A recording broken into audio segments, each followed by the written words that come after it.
अस्सलाम वालेकुम एवरीवन।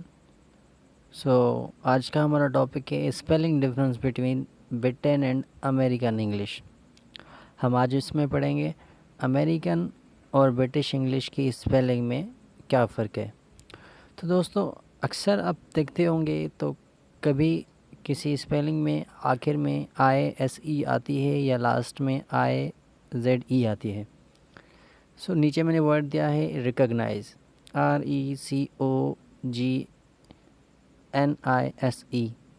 तो ब्रिटिश इंग्लिश में ISE आता है और अमेरिकन इंग्लिश में IZE आता है। जैसे रिकॉग्नाइज दोनों तरफ लिखा हुआ है, एक तरफ लिखा है लास्ट में एंड हो रहा है ISE, दूसरा हो रहा है IZE।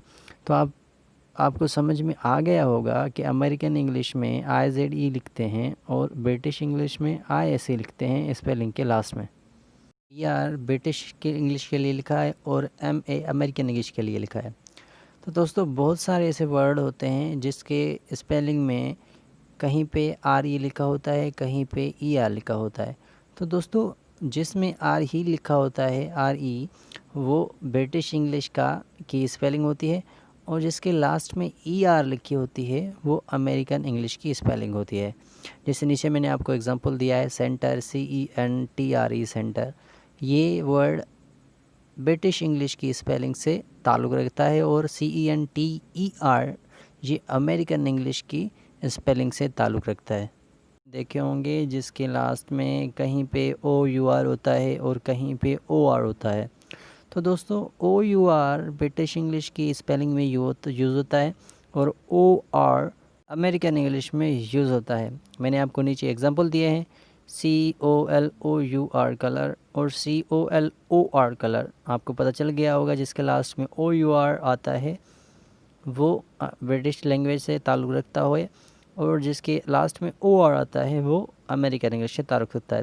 ऐसा ही डिफरेंस आप दूसरे वर्ड फेवरेट में देख सकते हैं।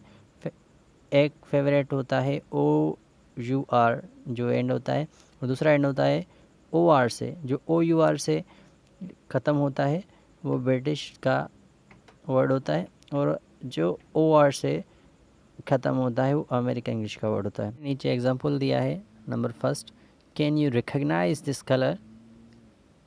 दोस्तों, आप इसमें देख सकते हैं कि रिकॉग्नाइज की स्पेलिंग जो लिखी है वो IZE से लिखी है, ख़त्म हो रही है, और कलर की भी स्पेलिंग OR से ख़त्म हो रही है। तो आपको आसानी से समझ में आ जाएगा कि फर्स्ट वाला जो सेंटेंस है वो अमेरिकन इंग्लिश में लिखा हुआ है और दूसरा सेंटेंस है can you recognise this colour.